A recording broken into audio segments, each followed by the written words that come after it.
of the month of June. It's the 6th month of the year 2026, which means that gradually we're drifting towards the end of the year. And one question remains, that we're midway through the year. All of the plans that you had, how far now? How things they go now? Everything there on course. You will make we know. But as usual, we're here this morning to serve you the best of breakfast here on the WoezorTV Breakfast Cafe. Remember, this is where we go all out for you, bringing you relevant conversations that matter to you. And this is the platform where we discuss all of these issues dispassionately, without fear or favor. We say it as it is. And of course, we try as much as we can to ensure that all our conversations that we bring to you are development-oriented and they are solution-oriented. We're not just here to chat and get up and go away, but we're here to prefer solutions. Hopefully, those who have the power and the will take up all that we share and, as it were, make really good use of them. Of course, in the last few days, complaints everywhere about flooding and rains and all of the challenges that they come with, and the difficulties that some people face in our country as a result of the rains that have just started. In fact, we're told that this is just a tip of the iceberg, but we have more rains coming in the course of the weeks and the months. And we're just hoping that at the end of the day, we'll be able to find a lasting solution to the perennial flooding challenges that we have. Unfortunately, there are buildings that are collapsing as well. And it, begs a question about where really is accountability. What work really are the people who are supposed to ensure that the structures that we put up are safe? What work are they really doing to ensure the safety of Ghanaian citizenry? Who is asking the questions and who is answering them? All of that and more today on the WoezorTV Breakfast Cafe. The Komfo Anokye Teaching Hospital CEO has been suspended, of course, to conduct investigations into what's happened recently at the hospital. Some patients being turned away at the emergency over, no bed syndrome, if I should put it that way, or unavailability of beds to take care of them at the emergency because the emergency, was already, full, and they had already doubled the capacity of the emergency center, and so could not take care of more patients. We'll look into all of those conversations. There are some that are asking very critical questions that after directives were given, what steps really were taken to ensure that, the emergency center had the capacity to take more patients or more people coming in.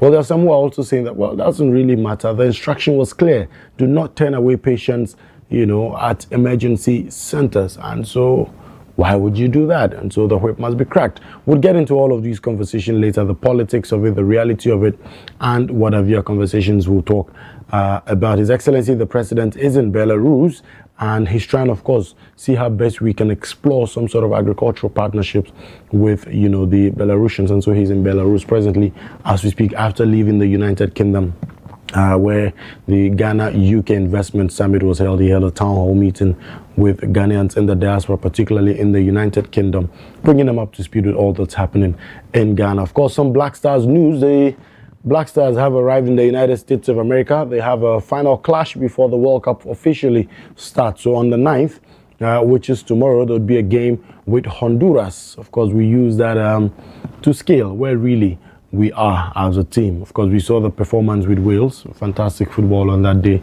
There's more room for improvement. Let's see what happens with the Honduras clash tomorrow. And then at least that gives us a fair understanding of where we stand as a team. Our coach has made it clear that the real World Cup is played after the round of 16. And he wants to play the World Cup. And so what he's telling us is that we should expect Ghana to be part of the round of 16. And we're definitely looking forward to that. We cannot wait. We're hoping that, of course, we'll be able to get to that performance that we held in South Africa. Unfortunately, of course, Suarez and his hand denied us success. And then perhaps, move beyond that particular stage and hopefully bring the trophy home. I've said it clearly. I'm supporting two teams in this World Cup this year. I'm supporting Ghana. If Ghana doesn't make it, my next support goes to Portugal. So that's some more news for you. South African evacuees have arrived. The second batch have arrived in Ghana as we speak. The government is going to give them free NHIS registration. We also told that engineers and planners, the company of Ibrahim Mahama, brother to the President of the Republic of Ghana, has also offered them some over 100 jobs to some of our returnees who have come from South Africa. And that, of course, is news that is welcoming. The Works and Housing Minister, Honorable Kenneth Gilbert Ajay, has announced a task force to see to the removal of illegal structures on waterways in Accra. We'll be waiting to see what they come up with. The temperatures this morning, 26 degrees Celsius. That's what the temperature this morning is as we speak. We're hoping that the temperature will remain relatively the same. We're expecting some very light showers in some parts of Accra today as well, and so you might as well take note of that and prepare appropriately, like I always advise or admonish. Wear the appropriate clothing, drink a lot of water, stay indoors if you do not have to be anywhere. Just be at home, enjoy the comfort of your home, relax. But of course, if you need to go out there and hustle and put some money in the pocket, why not? Bring it on, go out and make some good money. Let me share a word of motivation with you this morning. It's an old one I've shared with you before, but yes, I'm inspired this morning again to bring it back to you. It's something that you're really going to love. And this one is from Henry Ward Beecher. And it says that hold yourself responsible for a higher standard than anybody else expects of you. Never excuse yourself, never pity yourself, and be a hard master to yourself and be lenient to everybody else. Let's take it again. It says, hold yourself responsible for a higher standard than anybody else expects of you. Never excuse yourself and never pity yourself. Be a hard master to yourself and be lenient to everybody else. Now let's get into understanding this and interpreting it properly. And we'll start with the first line. It says, hold yourself responsible for a higher standard than anybody else expects of you. And so when you wake up in the morning and nobody else is watching you, or when you get into your room where nobody else is watching you, or where you're in your private setting or in the comfort of wherever it is that you find yourself, when nobody else is watching you, what standards do you hold yourself to? That's really the question. What standards do you, watching me this morning, hold yourself to? Do you do the things that people expect you not to be doing when you are in private? And so you must hold yourself to the highest standard. You must be your master. You must be the first person to criticize you. I hope you're getting me this morning. That you must be the first person to criticize yourself. That you must be the first person to tell yourself that this path I'm taking, no, I should not take it.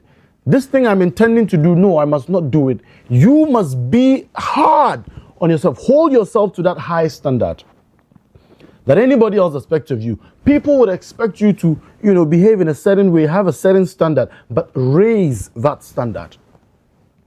Such that when nobody else is watching you, you're still holding on to that standard. That's what basically Henry is telling us this morning, that we must hold ourselves responsible to a higher standard that anybody else expects of us.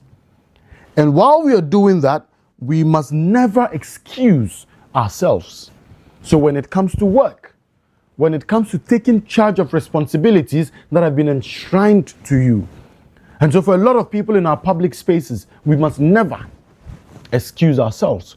We must never make excuses for ourselves that you're supposed to do something and you fail to do it. Don't find an excuse not to do it. Don't find reasons not to do it. Hold yourself to those standards and don't excuse yourselves and don't pity yourself. Don't say that, Charlie, I did, no. When it comes to you, don't pity yourself. Don't excuse yourself. Bring it on, like the song said. Go hard, put in the work. Let other people pity you. Let other people create those excuses for you. But you must hold yourself responsible to a higher standard than everybody expects of you. And you must not excuse yourself. And you must not pity yourself. And he goes further to say that you must be a master to yourself, like I said. So you must first reprimand yourself. You must first criticize yourself. You must first call yourself out. And while you are doing all of these things to yourself, be lenient to others. Because it is at that point that you understand what it takes, that you understand the work that has to be put in, that you understand the difficulties that people have to face. And so be nice to other people. Be kind to other people because you know what it takes, because you know what you have been through, and you know what it will take for you, anybody else to get to where you're getting to. But because you have been through it, you can make the journey easier for other people. And so that's my word of motivation to you today. Take your time, brood over it, listen to it, and let that be a guiding principle that you must hold yourself responsible to a higher standard that anybody else expects of you. That you must not excuse yourself. You must not pity yourself. You must be a master to yourself. But yet, be lenient to other people. And that's how we start the WoezorTV Breakfast Cafe this morning. My name is Iura Adams Karim. Stay with us. There's more after this.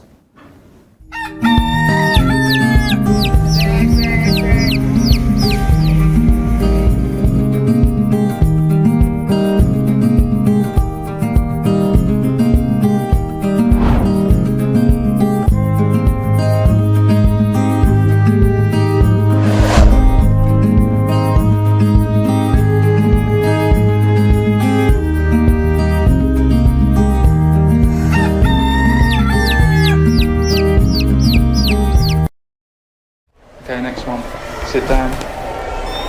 Look to camera. This is what it looks like to be exceptional, to stand out from the crowd, to make history. But what if women didn't have to be exceptional? What if they didn't have to be the first, the best, or the only woman? What if being a female engineer wasn't remarkable? What if women and men could compete as equals?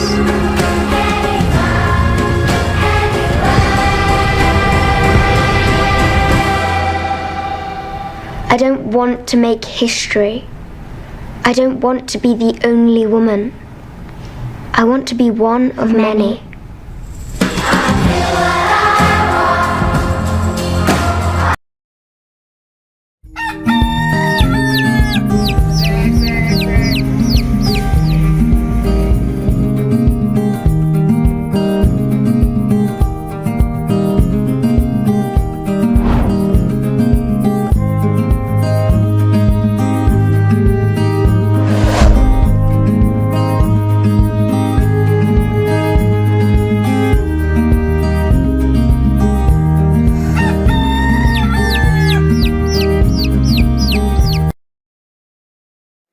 Well, not too long ago,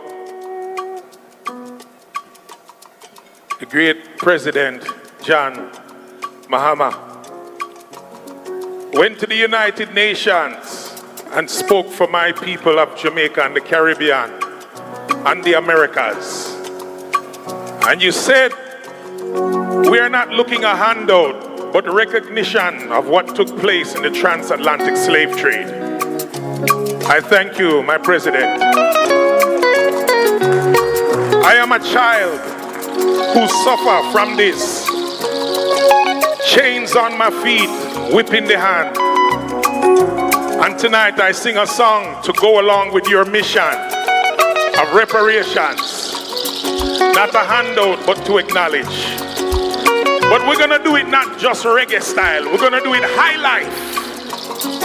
A high life remix by me, Graham Smargan of Morgan Heritage. Oh, President Mahama, I thank you for saying what you said at the United Nations. Reparations, justice must come. Africa and the Caribbean as one. Zimbabwe, not charity, but exposing them both. Now a new day of justice is born. Across the ocean, torn from the land. Chains on my feet, whip in the hand. But your light carried us through the storms. Now a new day of justice is born. Reparations, justice must come, yeah. Africa and the Caribbean as one. Not charity, but exposing them both. Now a new day of justice is born. Reparations, justice must come. Africa and the Caribbean as one. Not charity, but exposing them both. Now a new day of justice is born. Africa crying out loud. Now a new day of justice is born. Mahama, I give you strength. From Ghana to Zimbabwe, we thank you for holding the way. We say, Mahama, justice must come. Africa and the Caribbean as one. I say from Jamaica right to Accra. Now a new day of justice is born. Play it low. Across the ocean, I was torn from the land. There was chains on my feet, whip in the hand. But your light carried us through the storms. Now a new day of justice is born. Mahama, Africa, and the Caribbean as one. Now a new day of justice is born. Papa Mahama, Africa is crying out. Now a new day of justice is born. I love you. Much love from Jamaica. Ooh yeah. We say Mahama, justice must come. Now a new day of justice is born. We say, Mahama, justice must come, yeah. Now a new day of justice is born. Reparations.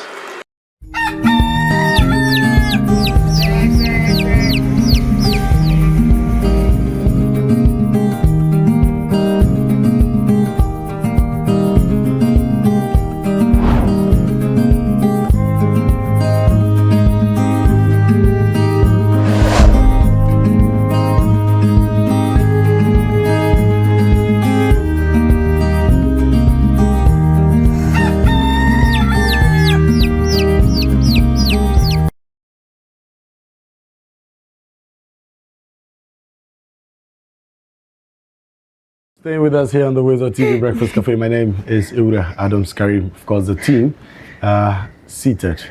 Na Oyo Kwote is here with us this morning. Efu Randia Haji has also joined us this morning. Guys, good morning, good morning, good morning. Good morning. How you doing? We're good. Good weekend? Take it like that. Awesome. As usual, me, I was on the road. I mean, you know me, Dada. My weekend is not far cry again. I was out there doing the Lord's work. Kaish. Yes. I was preaching the gospel. Kaish. Yes, so Evangelist. Ura Adams Karim. Evangelist, Malam, Sheikh, Doctor, Imam, Prophet. You know your dear. Charlie, me Amidia, Jai. Charlie, Charlie, Abby. dear Pandy Burden. It wasn't a good weekend for some people. Yeah, Charlie. I was in the shop selling. I was in the market selling, and then I received a call that my kiosk is water has carried my kiosk away. You already watched that video? Are you kidding me? Oh, you guys didn't watch? Oh, it's a trending video. I mean, so I think the guy was like, he was in the market, and then he got a call from his friend that Inisioma carry in the kiosk alcohol. So he had to rush back to the house to see the kiosk floating on top of the water. I mean, quite unfortunate, that a lot of people. My My new hood is actually a place like that. Oh. Sincerely. Hey. Fortunately, where I find myself is much better. Better, okay. Very, very, very. I mean, it's on a highland and all of that. But the entire enclave is waterlogged. Wow. Yeah, waterlogged. I mean, almost every household has some level of water or flood. Getting in. Yeah, you know. Randy, you need to invest in buying a canoe. No, like I said, where I am, I wouldn't have to do that. Okay. But the neighborhood, I mean, some distance away from me and all of that. Because yesterday I realized people were scooping water from their rooms, and you know, that was more like the first time I've had that sort of Philly Kadochi kind of vibe. Philly Kadochi. You know, every now and then we keep talking about it. We just watch it on screens and all of that. But it's a serious issue. Yeah. Now my concern is that, Karim, in as much as tenants we might be desperate, I think it is also good, or it is incumbent on us to ask questions, interrogate. There's no ask questions to interrogate to. Just wait till the appropriate time. No, look at the situation. Okay, There now I are understand. situations. Well, that's true. They're peculiar, but you should be able to tell. You know, if an area is A flood-prone area. yes, you know, the soil will tell you. Yeah. The kind of grass that grows around the place will tell you. Yeah. You look at the walls of the building. Yeah. Yeah. Understand? The walls. Yeah. Yes, the walls should tell you. Look out for drainages and all of those things. Yeah. Those are things that will tell you. I was telling you, I think, was it last night we spoke on phone, or when was that? Or somebody else I was talking to on phone last night. And I was like, I'm standing in the compound. And it doesn't look like, I think you mentioned it. And it doesn't look It like didn't it's show rained. like it rained. Yeah. And entire place is dry. Yeah. You get it? Yeah. Perhaps the only place that like showed that there was rain was a pool, because then it was full. But aside that, everything was dry. But you see, watch the people who are suffering. Yeah. The people who are victims. Watch the class. Yeah. Watch the category. Now, tell me, how many of them can afford I mean, those measures. that spot? I You get the point I I'm understand building. you. Look at the areas that are, I understand you. I mean, having this issue. But you see, that's the conversation about the indiscipline that we keep talking about Agreed. again. Agreed. You get it? Yeah. But it's still the conversation about the indiscipline. And I still stand by what I said last week, that we must not make the indiscipline an isolated case or limit it to just a certain group of people, but it is indiscipline in general. Okay, both leadership and followership of the country, the indiscipline cuts across everybody. And I say that because I go and buy a piece of land, okay, that the chief knows that this land I'm selling to this person should not be sold to the person. As a matter of fact, it is not an area that anybody has to live or settle in. And the chief knows. But out of that same indiscipline, the chief will sell the land. Then I will go ahead and buy out of desperation or perhaps even greed. I buy the land, I start filling the land. I will buy sand and fill it with stones and concrete, and I raise it to the level that I want. And then I start putting up my house. And while I'm doing that, I'm blocking a waterway. Then I build. In fact, I'll go to assembly, go and take permits. Whoever is at the assembly knows very well that I'm not supposed to be given a permit to build where I want to build, because it is not a place for human settlement. But out of that same indiscipline, that person would give me permits. Then I will start building. And I will build. They will intentionally come and write stop work, produce permits with those that are red paint. Meanwhile, they know very well that they have given permits. And then I build and build and build and finish. By the time I finish, another person has started. Then another person comes. Then people start coming like that, and we are blocking the waterway just like that, because of course we can afford to put up concrete and close, feeling that where we are, you know, water won't come in. But when we are doing that, we are worrying other the poor people. man, and that's why I asked you, the see, people who are the victims. But people must understand, and I keep saying it. I don't know whether we don't think or it's out of ignorance, but you see, you cannot stop water. You understand? Water, even fire is not as dangerous as water is. Water can kill you within seconds. Fire might take time to kill you, because with fire you will die out of your wounds. Water, seconds. Now call. And water will pass through anything. It will break down anything and make its way. That's the power of water. You understand? So people must know these things. But if we allow our greed, our selfishness, our indiscipline, I've not even started to talk about people who litter. Karim, and Karen, I don't know, Karen, I don't know your age. Karim, I don't know your age. But listen to the point I'm building. ever since you were born, Carrie, you've been hearing of demolition exercises. Yes. True or false? True. Every year, we do demolition exercise. The same area, the same communities, the same areas, the same space.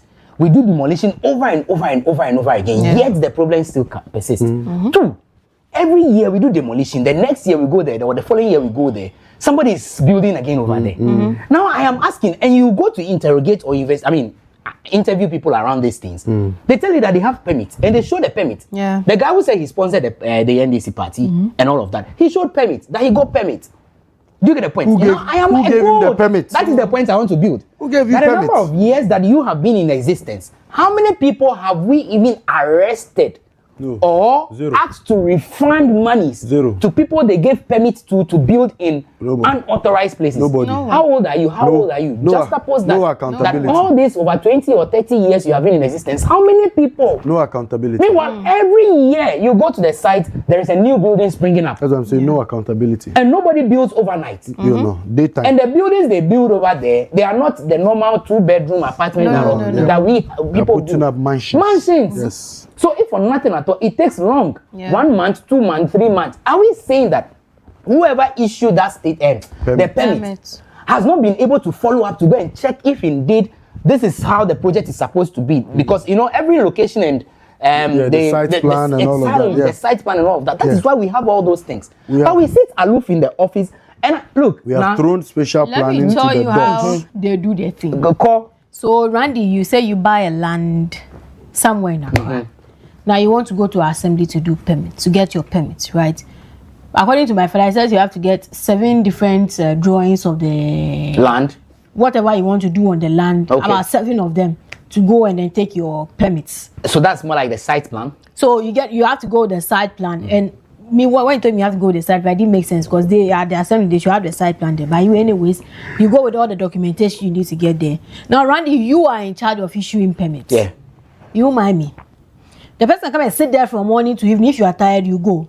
So you need your permit to go and start your building. You will give them no coffee. Or say you have 10 KB for you. Now the person will now come in and work on your permit for you. So first of all, the person has already compromised, taking that say 20K already. Yeah. And now the person comes and it's maybe a waterlogged area, which is not ideal for building. The person won't. What is the car? Okay. So you can't change it. And so they'll issue the permits outright to you and then leave you to go and do your thing. I have been in new sites where places, even you look at the site plan and this place is a road, and then they will block it, and then they also they nearly saw something to my father. The man was like, oh, if we block here and here, it will do like some 1 plot, be no more, we can give it to you. My father said, no, this is a road. Somebody out of desperation will buy. Yes. Oh, I somebody bought it. I say. No, it didn't even get to a month. Somebody came to buy it and they brought draftsman to draw things. No, So they will started divert the road. Yes. Go and catch the guy who gave the permit. I say. I say. Carry I was in the north recently. Mebao, so I don't forget. Let's call out Auntie Linda Okru. I mean, she got an award over the weekend. We'll talk about the award very soon. We'll talk about the Momo Awards very soon. If that is the caveat, if that is the yardstick we want to give ourselves. But Auntie Linda Okru, I think that, look, the onus lies on you to take a very significant step. You will be the most remembered minister, regional minister Accra would ever have. Go after the people who give the permits to these people. Honorable, go after the people in the assemblies who are giving these permits to the people to build. You can't continue doing demolition over and over and over. People are cursing you. If only curses were, people are cursing you because genuinely, as a layman, I have gone to buy my land. Yes, even though I have checked everything, I have the resources to elevate the land up and build. But again, it is an unauthorized place. Who gave the permit? Go after the person. Arrest that person. Let the person refund the monies. Because you can't just demolish anyhow. People, look, a day will come. We'll start paying what judgment debt and we'll start paying unnecessary debt. Because we have demolished and I mean, for no reason. You get my point, Carrie. So, Linda Okru, honorable, it is your duty, it is your responsibility. Go to the various assemblies where you are doing the demolition exercise. Go and find out who gave this authorization. Yeah. We must start from that side. Else every day we'll come back here and talk. And it will go nowhere. Because the politician will tell you, I have sponsored the party. And so what? So I die to your satisfaction. So my family is wiped out to your satisfaction. And I there, and one person there. Yeah, 30 million Ghanaians. Yeah, you know, carry them down. So over the weekend, I was in the north, like I mentioned, and of course, in my the neighborhood where my father lives. So I took a drive, you know, just through the area. I was trying to see new developments that have sprung up. Because when I go, I'm just in the house. Yeah. Or, you know, I enter the places I'm supposed to enter in the villages, do my work, come back, go to the airport, fly out. So I was like, oh, let me just drive through the area a bit, take a look at some of the schools that used to be in the neighborhood and see if there are any new developments. Tell me why I drive on this road that we all know is a road. And I get to a certain point, someone is putting up a warehouse. In the middle of the road. In the middle of the In road. Tamale. Yeah. Look at that. Road that is supposed to be road will be up a warehouse, a close to Please, if you're watching me this morning, Tamale Mayor, this warehouse is next to Abihaprin School. Thank you. Abihaprin School. When you take Abihaprin School, don't enter the school, just drive straight on that road that's supposed to connect to the road that goes to the Kanvule to Naile. Someone is putting a warehouse in the middle of the road. And he's built it to roofing stage. Why? He has permit. By who? But assembly, From somebody who? in the assembly will give So him a that permit. is the indiscipline that we talk about. Yes. That's the indiscipline the president was talking about. Yes. That clearly we know that it is a road. And yet we've allowed somebody to put up a warehouse. Look, one fascinating thing I saw when I was coming back from Tamale, driving to the airport. So, you know, those lands on this, I don't know if you've been to Tamale and you've driven to the airport before, but those lands on the side of the road, they are all waterways. They were rice plantations in the past. People have bought lands on that entire stretch and they have started walling. That is Tamale. Yes. So now when it rains, it floods. Karim. And this is next Who to the are the military. people buying this land? And this is another. You and I cannot afford No, it's politicians. land it's around politicians. airport. It's politicians. That You buy get the the lands. point? No, it's Yes. politicians that buy that. Yes. It's obvious. Yes. They are the ones. We can't run away from it. It's the politicians that buy the lands. They can afford it. We would either go buy I land said- for airport I said area. today, Who will buy? those who have money in Ghana are politicians, men of God, fraud Game boys, and game fraud. boys. Yes, that's what I'm saying. Fraud Yeah. boys and fraud girls, drug dealers. You understand? And if you want to add, maybe you can add the. I want to find a very nice name for them. I don't want to use the name that is Stra. That Oh, they cry. They don't make money. You anymore. understand? Oh, no, they are priced as which people are that? Oh, that group. The commercial ones. Oh, yeah, no, yeah. they make money. Oh, What- they are priced what as No, they make money. The weather in which we did, they don't even make money. They even make money. Oh, this time. I'm telling you. Oh, their money drop. No, they make money. Now says she wants to know the people. They make money. You understand? You see? Don't worry. Trotsky drivers and me. They are there. They know themselves. But like I said, politicians, men of God, game boys and game girls, Drug dealers. drug dealers. You And the understand? other one. Then the other one, the last one. Yes. The last one, what is it that I can't mention? The last one. They are there. Not for public consumption. They are there. They are where? They are there. They are where? They are where? Oh, they are there. Oh, you did something. They are there. They are there. They are there. They are there. You understand? Those ones. That's the fifth group of people. I'm telling you. They make money. They will buy those lands. If you want, you can even add the chiefs. Yeah, maybe. Because of course the developer comes, buys a land in an unauthorized area. Yeah. The chief needs some They will benefits. pay. So they will pay. You And see, the chief will get the one. greed is too much. Too much. That's my problem. The greed is too much. The people are so greedy. You know, parents are sassy a ton. A new cancer will ton. But you see, another challenge we have in our country is also a kind of development. And I think we've had this conversation before, and I keep saying that not everybody must build a house on their own. You understand? Not everybody must own a big house and wall it. Randy, in the past, the reason why we're not hearing a lot of these conversations, even though, of course, the floods were there, but it was not as rampant and as severe as it is today, is because people were not walling their homes. I mean, you could demarcate with those nets Hedges. and wire. We were using or flowers. flowers. You understand? Demarcate the flowers. This is my house. Hibiscus and this is whatever, my, this is whatever, my whatever. land. Yeah, man. So the water comes and the water would quickly run, you know, And through. go. Today, I build my house. I say I want privacy. I put up a wall. Randy comes to build his own. He wants privacy. He puts up a wall. Now builds a house. She wants privacy. She puts up a wall. So when the water comes, where would the water pass? And like I said, water will find its way. So if it finds an avenue, it will redirect and then go. If it finds an avenue, it will redirect and go. If it doesn't find an avenue, it will stay. And when it stays and it starts loading, it starts compiling, you understand? And the force becomes strong, it breaks. Of course, it will break. Now I mean, there was another building collapse. In Averno, we'll come to that one as well. That one to the same in discipline. What standards? Rama was here. You understand? Rama was here last week. What spoke standards? About it. Yes, what standards? Standards. We talk standards. There are no standards. We live in a country that has no standards. But there's a standard. Anybody can get. Even that authority has no standard. They don't have resources. Anybody can get up and do just anything and get away with it in this country. No standards. Anybody gets up and builds any house in this country. No standards. Because the person wants a cheap way out of it. You know the iron rods, you are supposed to use 12 mm or 8 mm. Then the person will go and use 2 mm. The person will go and use 4 mm. When they know that they are not using the right material for what they are supposed to do. No standards. Why would buildings not collapse? Why would, and I'm told that we've lost 2 lives from this particular collapse. The Adenta one yesterday, we lost 1 life, 3 lives. So in a matter of 1 week. Accountability. Who are we holding responsible? Who was the contractor on the site?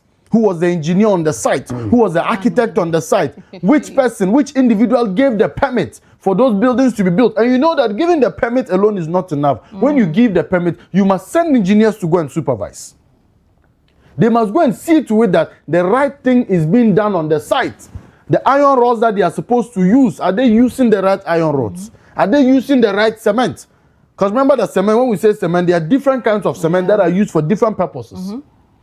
So are they using the right kind of cement? These are things that we must talk about. Look, I've talked about this country, now it's becoming irritating. And like you get fed up. Because every year we keep talking about the same things and nothing seems to change. Nothing seems to change. Why? Why won't young people get up and pack their things and leave this country? Why won't people get up and pack their things and leave this country? Why won't politicians take their children of their spouses abroad to go and give birth to their children? Why? Everybody is looking for leeway, looking for an opportunity to get out of the country because the country is not working. The people who are supposed to do the work to greed and selfishness is what is leading them. They have put their personal interests on their forehead, and that is what is leading them in everything that they do. How can we develop a country? I said a newspaper with you. We've been talking about floods since the 60s. Yeah. And that headline in the 60s and the reason why I brought in that year, how old you are. Yes, again. In 1960. Why? Yes. Why? And today we are so talking about it. Floods. Last week I commended Tema. Over the weekend, Tema. Community 5 flooded. Bobo. Community 5 flooded. Bobo. Exactly. I forgot, I didn't call to tell you. Community 5 flooded. Just say why? So the assemblies, what are they doing?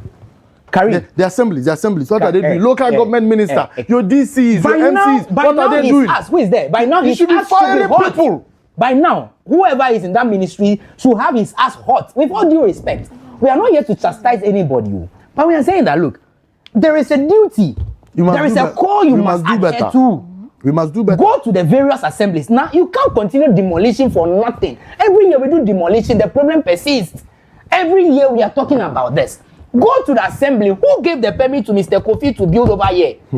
Whilst you are demolition, the owner of the property comes home. The person is showing his face and he's dragging issues. He's arguing with you. He's calling his land guards to come and fight you. Go after that guy. Go after her. Go after him.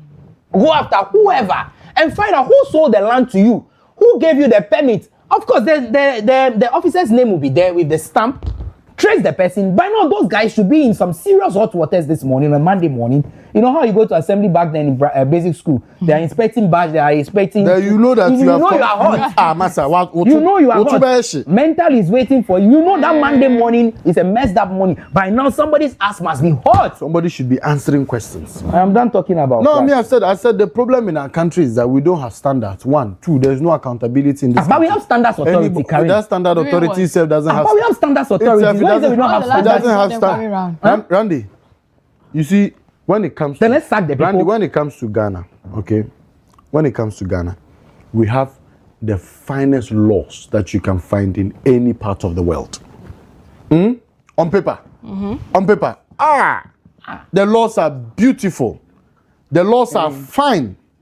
But when it comes to implementation of those laws and those standards, that's where we have a problem. You know why? Why? Because here we fancy association more than anything else. I agree. Belongingness. Let's now commit an offense.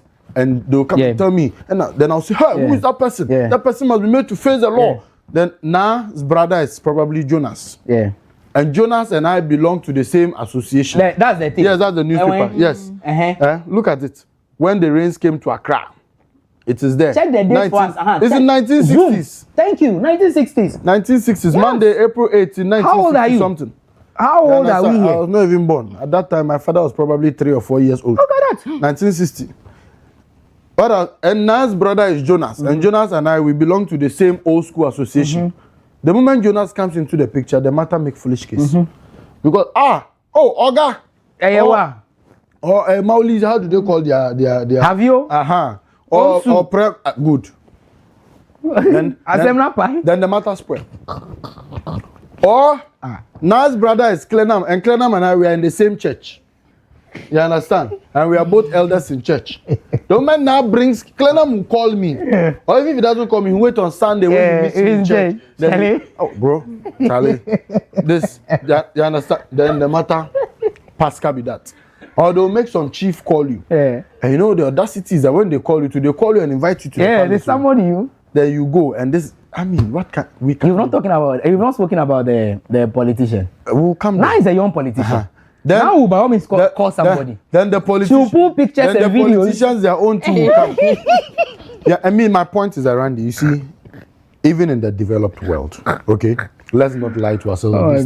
These things do not happen. Even in the developed world.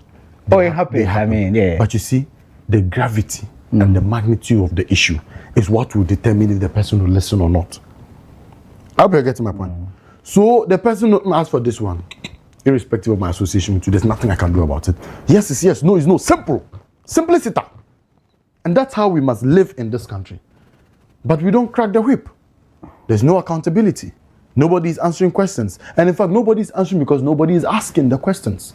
The people who are supposed to ask the questions, how many of them are asking the questions? But the same people are the ones setting the questions. Nobody is asking the questions. These are the same people who are setting the questions. So who will they ask? So that is they complain and they complain. That is the challenge that who we will complain we have in this country. Yes. And like I said, everything has become political. Yes. Everything has become religious. Everything has become partisan. Everything has become ethnic. So we cannot do anything. I'm afraid. But if we are not careful, our country may never develop.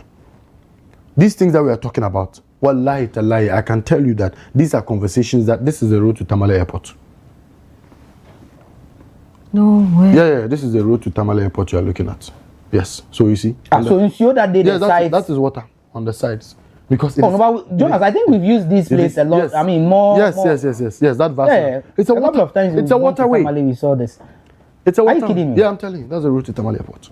So this is in Tamale. Yes. Oh, the floods, there's everywhere now. Yeah, it's everywhere. It's not only Accra. Yeah. It is everywhere. And that's the challenge that we have as a country. Because like I said, there are no standards. There's indiscipline everywhere. Nobody is being held accountable. Charlie? Like I was saying, I'm afraid. But if we are not careful, our country may never develop. Because you see, Randy, the countries that we look up to, the countries that we sit back and compare ourselves to, and we want to be like them, the countries that a lot of our young people and even older people are looking for an opportunity to leave this country and go and be in, those countries are what they are today because of discipline. Those countries are what they are today because some people cracked the whip. Those countries are what they are today because some people were willing to make sacrifices, put their parochial interests aside and develop the country. Today we talk about Singapore. We started with them, but look at what Singapore is today. Randy, look at what Singapore is today. And so if there's no discipline, if people are not willing to make sacrifices, if people are not willing to put their parochial interests aside, if we are not ready to crack the whip and ensure that we are accountable to the good people of this country, we will continue to have these conversations every year. They will never stop. Karim, let me bring it this way. Do we know the challenges? Of course we do. Do we have engineers who can plan? We have the best people in this country who can do anything. I am asking because I have watched a few of the videos from these guys. What's their name? Bus Stop Boys. And they go to some areas where the flood is so, high. Then they check for drainage systems. Some of the videos in which I saw, I realized that some of the the gutters were so much choked. So I'm asking, in a broader perspective, do we know as a state the flood-prone areas, which I want to believe we know? Have we been able to go to such areas to probably reshape, resize, or redevelop the drains in those areas? If yes, indeed, we have been able to do that, then what else could be contributing to the mess that we are seeing? Indiscipline. The indiscipline. Yes. That is where the state apparatus needs to crack the whip. By now, if you were in Ayawaso West, the MCE here should be hot this morning that his district or his municipality is submerged in water. And it is a shame. So the DC or the MCE will now go after the people who built on waterways, the people who decided to throw rubbish into the drain system, the people who decided to block the drain system for water to pass. Go after those people. Check from your workers in the assembly. Kofi, why the one? I mean, there is an officer who is in charge who gives these permits. Ask him. By now, the guy. What's the time? It's 8. The guy should be answering questions in the boardroom. Why did you give permit to this and that? At what price? Bra. When they arrest the guy, his ass will now become so hot to the point that he will look for options out. Then that will send a strong signal to the other people who will do the same thing. I mean, one way or the other will stop. Because like you're saying, look, we have the plans. We have all the laws. They are all in the books. The government is trying. Look, let's not underestimate the role the government is playing. They are doing so well, so hard to ensure that this comes to an end. But of course, there are bad nuts. We keep talking about it. There are some people in this administration who will smear the president with bad name or bad whatever it is called. Yeah. Fish those guys out. Sack them. Auntie Okuru, again, I come back to you. Over the weekend, congratulations to the awards that you took. What's the awards name though? What was the awards for? We are coming. We'll find it for you. And look for it for me. But Auntie Okuru, to be sincere with you, you have won. Oh. We applaud you for winning an award. I mean, the recognition is good. But you can't be winning awards when your region is underwater. Your region is losing. Please. You can't be winning awards. You can't be taking citations. You can't be celebrating awards when your people are in water. Onushishi, ofane. Do you understand me? It's not balance. So the achievements should be measured with what we see on the grounds. Is Accra still not in darkness? Yesterday I slept in darkness for almost 24 hours. Even this morning the light did not come up. Yes. These are the challenges. Water is being rationed every now and then. It flows once in a week or twice in a week. And we are talking about awards. Who cares about awards? Why are we so bent on recognition? I thought it started with us in the media and showbiz industry, where a few people will sit somewhere, put their brains together and do more awards. Then the people who you have to vote using your credit. You are buying the awards. Have we not learned lessons from that guy? What's his name? Dr. UN. Why are we chasing awards? Why must we chase awards? If you feel I have done well in my course of duty and I deserve to be recognized, I don't need to vote. I don't need to use my money to pay in terms of voting for you to recognize me. Susu Kaileme. I say you bought it. Yeah, I bought it. So it means that you can also go and buy. I have never been. Anybody can buy. In fact, right now, a lot of the award schemes are pay as you go. Yes. Yeah. The highest bidder Who wins? Yes. If I have worked and you think that I deserve to be recognized, then recognize me. Don't ask me to come and pay for it. So me, I've never believed in those things. Initially, when we were starting off and we were chasing awards, at some point I was like, Charlie, is it really worth it? No. Because at the end of the day, you see, it's one thing going home with that certificate or that plaque. But it's another thing knowing in your heart of hearts You don't deserve it. that this thing, it's unnecessary. It's not needed.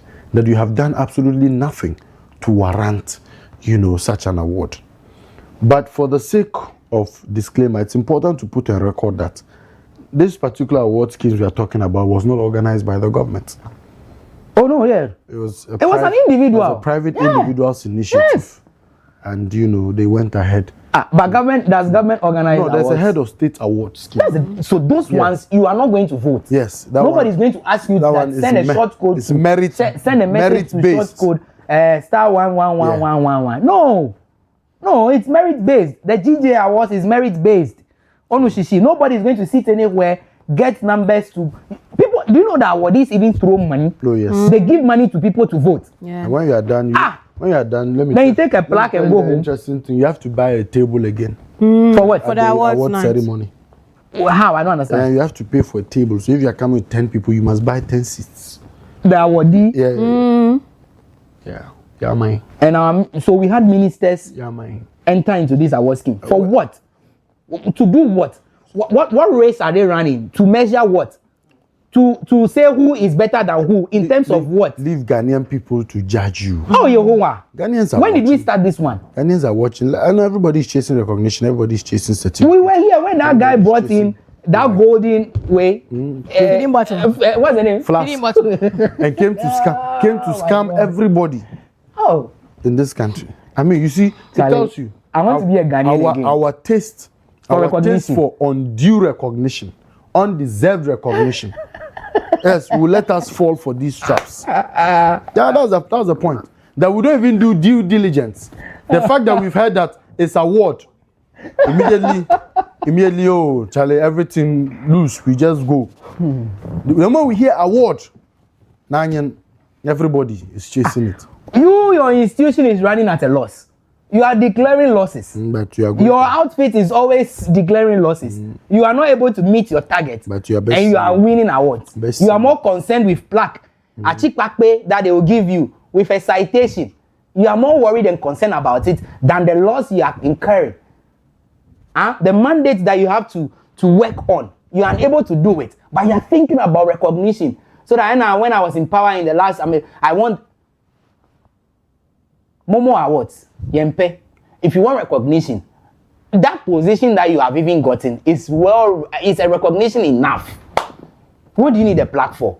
When the people are willing. And that's what I'm saying. Why should you even celebrate? What are you celebrating? When your town, your region is submerged in water. Look at yesterday, look at Saturday. It rained the whole of Saturday into Sunday. I don't know about your area, but it rained from Saturday till yesterday.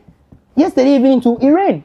So imagine, and it was the same weekend that you were celebrating your awards. You care about us, be that you did for us. Give it glory to the Lord, he reigns.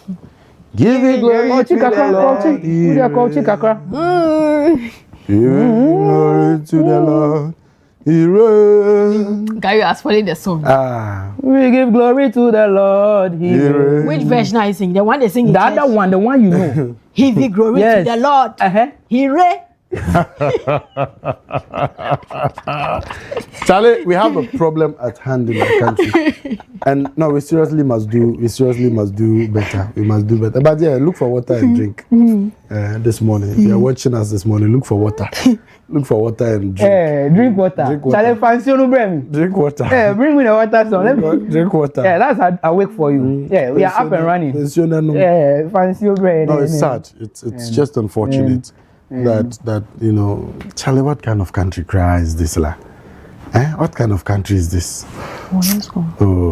Now, are you going to allow viewers to call? I think it will be good to hear from viewers. Let's take some 5 calls, and see. What we go do again?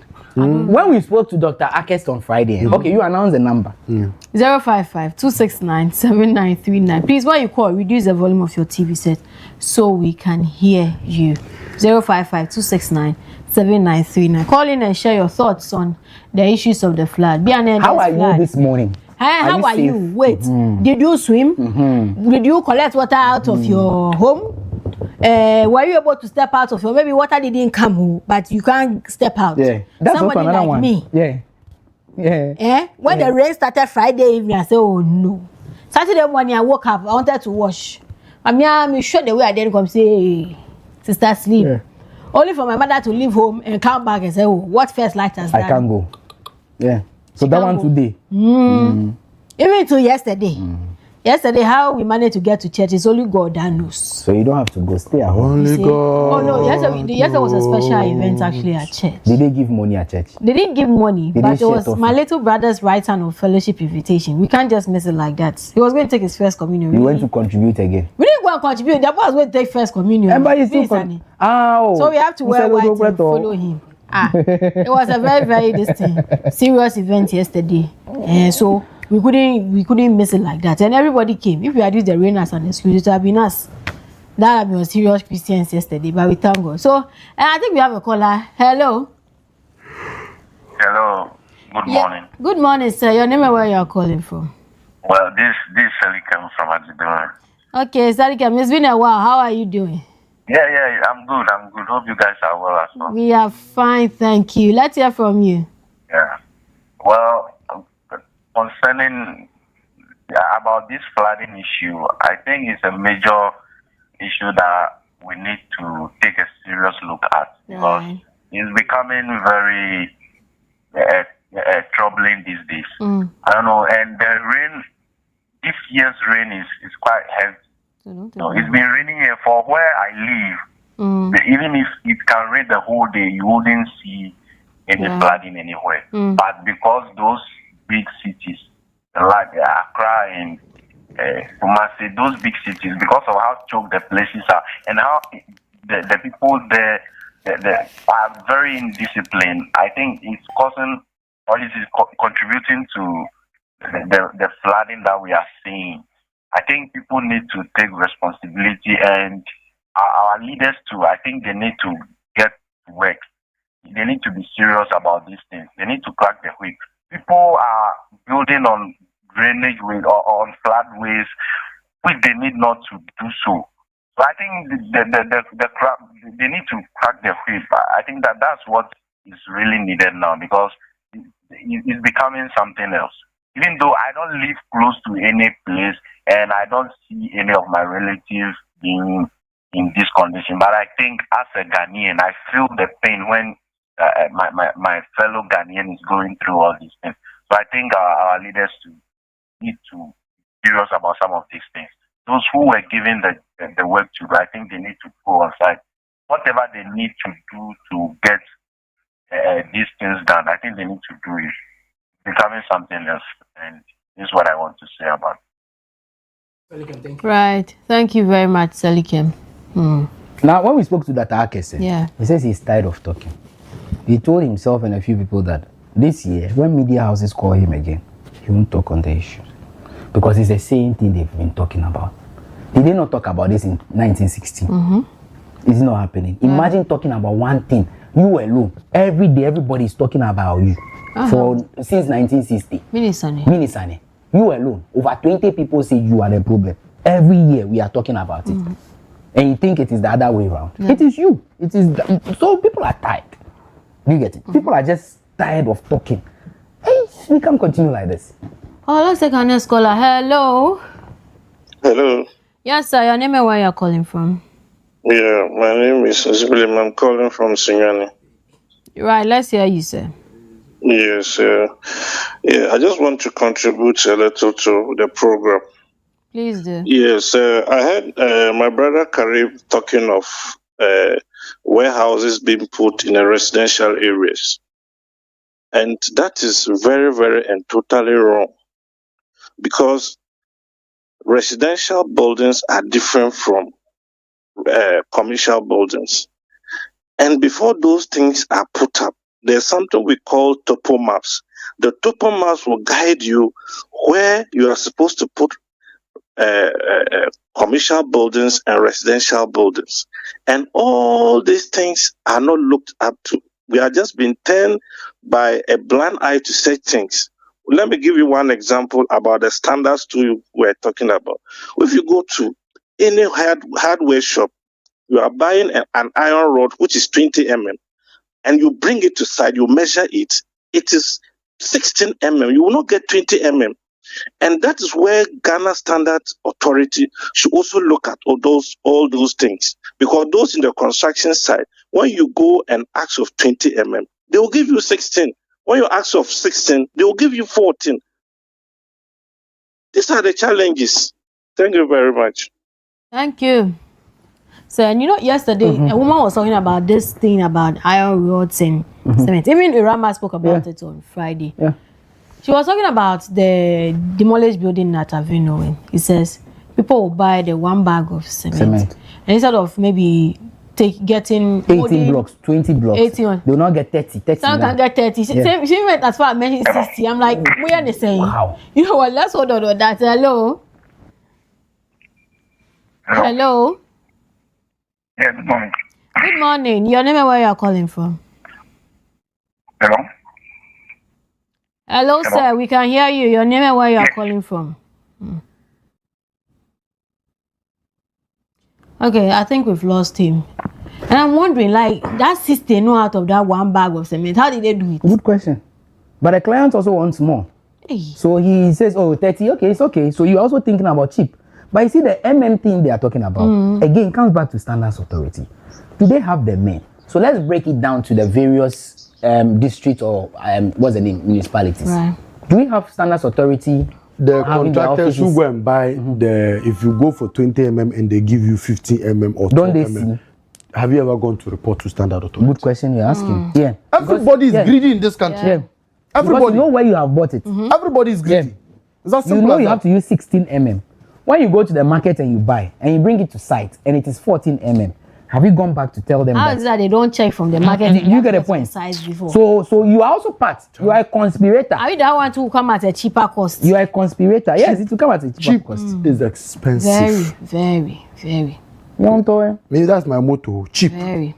When you hear the word cheap, it is very expensive. Very. Because SAR, what you spend to fix it, would have been better if you had just bought it at the right price. The building that has collapsed today, what the person will spend, the compensation he will pay. Okay, we have a caller. Hello. Hello, good morning. Good morning. Your name and where you are calling from?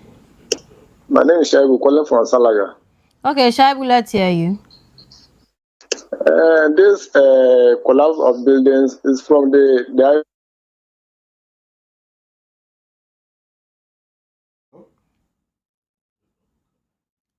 iron rod is not strong for the storage building and other things. That's why always the collapse is coming up. So they have to get some people to be survey the thing before they start putting the building.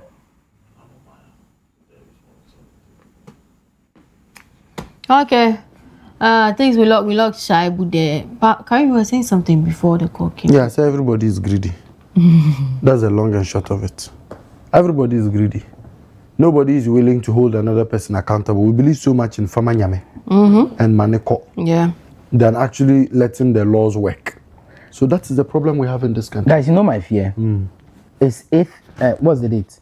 8th. It's just 8 days into the month of June. The rains just started. Oh, yes. We still have how many days Have you checked the forecast for the week? Yes. Tossa. Yes. And we are heading into July too. So it's not as if after 1 week, this will end. I am afraid that the days ahead of us will be dangerous. I am not a prophet of doom, but I am just saying that with what we are seeing, in just a matter of a week or two, we've recorded 2 major buildings that have collapsed. We've recorded a number of flood events, flood issues. Yes, and displacements. Deaths. When it gets to 30 days or 1 month, 2 months, where will we be as a people? I am so much afraid, to be sincere with you. And now you have families outside Accra. Whenever it's raining, the first thing they do is they call you. Are you safe? Where are you? Please, that reminds me, check on your family members. If you are watching us this morning and you have family relatives in Accra, Tema, and its environs, where when it rains, there are issues, call them, check on them. People are being wiped away. People are being washed away. I saw a video, I think, on the... What's the name of... Clem, that's your area. What's the name? The other way, not the one to Amman from. Oh, the one to the mountains. Ebri. Yeah, I think that area. They say some car big go car for some gutter inside. Yeah. He got to the end and then the bridge just carved in. So the car actually went into the gutter. Oh, you guys didn't see? I saw the video. You saw that? Yes. Yeah. Yes. Yeah, white car. Yes, a white car. So you can just imagine. And you see, we just dropped a video and I'll just hammer more on it. Karim, I have been saying this thing even before the rain started. As part of our morning motivation and cautions to people, don't play the hero. I always say, don't be a hero, don't be a Spider-Man, don't be Batman. Don't say you've been driving for 20 years so you can drive through the waterway. Boy, no. You end up in some big gutter that the water will take you and the water away. They rescued one guy like that. Their car was washed away. Fortunately for him, he was rescued. I think by Ghana National Fire Service, personnel from Ghana National Fire Service. Yes. You get it. Park. Don't hide around where giant billboards are. We keep saying it. Or maybe cut those parts of the morning show, play back for them to see. Every morning we keep cautioning people. Don't drive through the waterway. Don't drive through the water. It's dangerous. The water will wash your car away. You are not heavier than the water. Karen says the water will find its way, no matter what. Once you realize that the intensity of the water is getting hard, boy, park somewhere. I mean, this time around, I know how lovely Ghanaians are. We are people. I mean, we are hospitable people. So when you park, you can walk to any of the offices around. Oh, boss, security man, please, ensure mean to me drive and see mommy. The space kakrabi na me choki waha. I'm not sure the security people will say no. I'm not sure the office people will say no. Imagine people moving around. Let's say this our hood. You can, find a place and hide. I'm not sure we'll say no because we know the dangers ahead. But don't be a hero. Don't be in a haste. Where are you going? You are just going home or what? To deliver something? Stay inside. Oh, Charlie, let's celebrate birthdays now. If we don't have any callers or anything, because tomorrow we'll come back and talk about this. Trust me, if it rains today, the things we record today will surpass what we saw yesterday, and we'll come back here to talk about it. And muna mukoji we rubbish no ako share Gotham. Oh nami. The people who are doing that, oh, shame on you this morning. You should be you should be ashamed of yourself this morning. They'll be ashamed of themselves. Go away, you. Hey. Godfrey just drew my attention to something. The Ghana Hydrological Authority. Where are they? What are they doing? And the meteorological people. I mean, last week we tried. We made attempts to get them onto the dialogue on Friday, but tomorrow we'll come for you. Yeah. Let's your birthday. Baby, na kaka tomorrow they will come for you. Everyone that's coming back come for me. Jacket. Nekelele lo phone ma bini. No, don't come here. Yeah, and at this point, Randy, you see, when we're growing up, I used to read books about divers. Yeah. Divers that at sea, they will wear their things like fish and enter the sea and go and take coral reefs and things. We should start getting some of those things. Do you know how to swim? Before you're even looking for divers? We will survive. I said, oh. See, go to YouTube and go and learn how to swim. In 3 days. I think I need that lesson. Because even me, first lights, it will come in handy. There is one thing we are forgetting. What is it? This whole thing is affecting productivity. When I got to Medina this morning, the queue there. Of all the places around in Medina. And that is my new route. Oh. Sisia there, that is my new route. Kafra. Sisia there. I'm not. That's my new route. You know, so the queue that I saw as early as 6 a.m. A lie. People will get to the office late. Look at this guy. Oh. Look at this. Look at the family. I'm sorry about this, but now, where are you going? Oh, they were going to church. Okay. On Saturday, a friend came around. I mean, whilst moving our things, so we used his vehicle. When we used one area like that, he dropped off, walked closer to where a similar thing. Stepped in and realized that, look, the water had already surpassed his knee level. Hell no, his car will not go through that. We have to turn and go and use another place. Let's do that. Look at you, look at the man. This guy looks very bulky. Look at where the water has gotten to for him. If he had dared drive through, it's just the family that I am afraid for. Don't go. Daddy, just park. if you don't go to church on Sunday, God will forgive you. He will understand. Yeah, pack lunch back to church. You said they should. And your church, oh, you be like then they travel, oh. This one, your church assembly. Say even a church, church, to the detriment of your life. Oh, I mean they didn't know this was what was waiting for them. But it was raining. Did it not rain? I did. God will not understand that it rained. Peter walked on water. He can drive through the water. And throw. Peter was not when Peter? When he saw Jesus were coming. You there? See, the Bible records it. Were you there? The Bible records it. You need to stop. Are you Peter? I'm carrying. So don't try to be Peter. The man shouldn't try to be Peter. We live by faith. I'm sure carrying. Hey, Allah. You see, brother Peter walked on water. Did you, Peter? And so, whoever can drive through the water. I am through. You are afraid? Yes, I am afraid. I am very much afraid. The car. If it was like a pickup or something, don't like try. a Nissan you want to buy. Yes, but now Nissan cry. If I have the semi-kita Nissan cry, I won't dare it. Why not? Nah.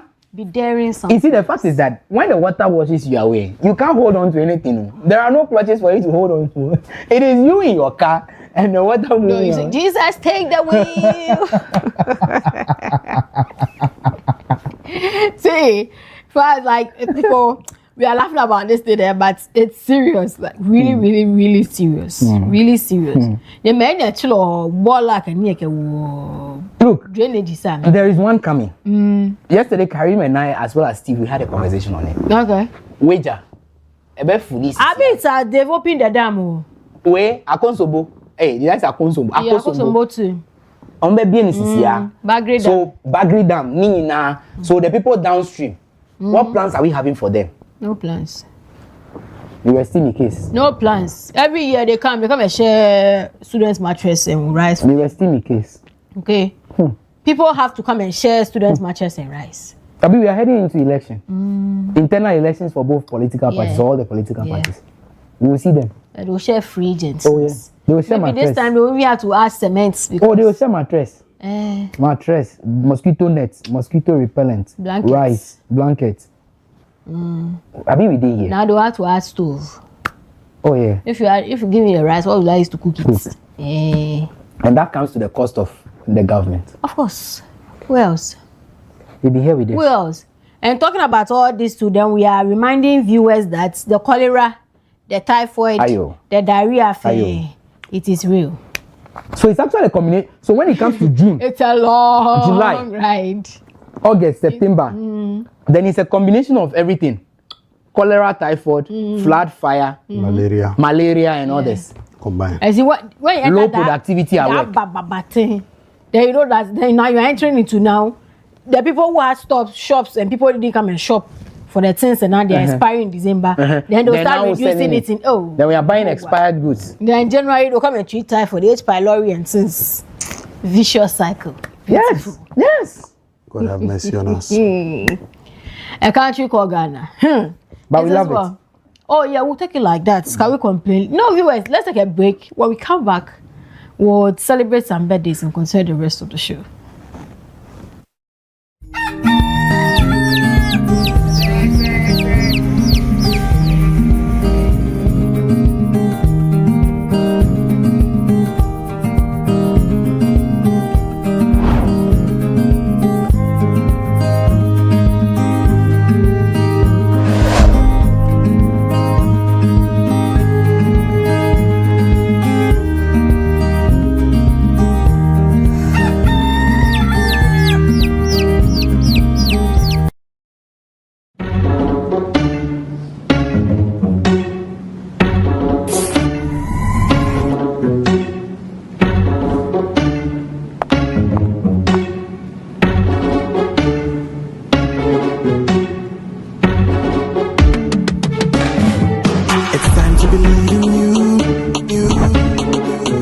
Changing, so should you.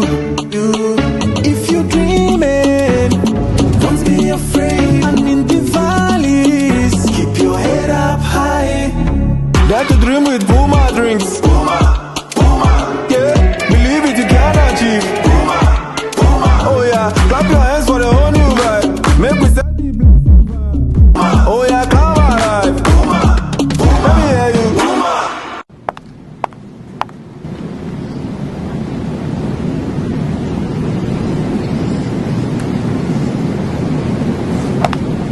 more drinks, a whole new vibe. Another quality product from Casa Precon.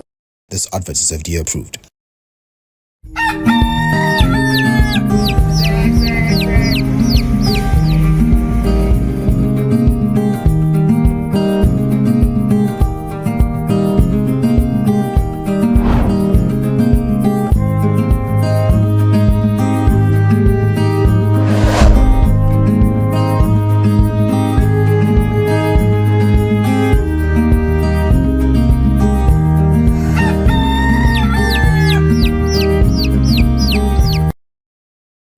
Welcome back to the WoezorTV Breakfast Cafe. Let's take time to celebrate some amazing personalities this morning. Happy birthday to you if you're celebrating your birthday today. But let's get into a list of belated birthday celebrants. Over the weekend, we celebrated some amazing people. Let's take time to specially acknowledge them, and then we can get into a list of celebrants for today.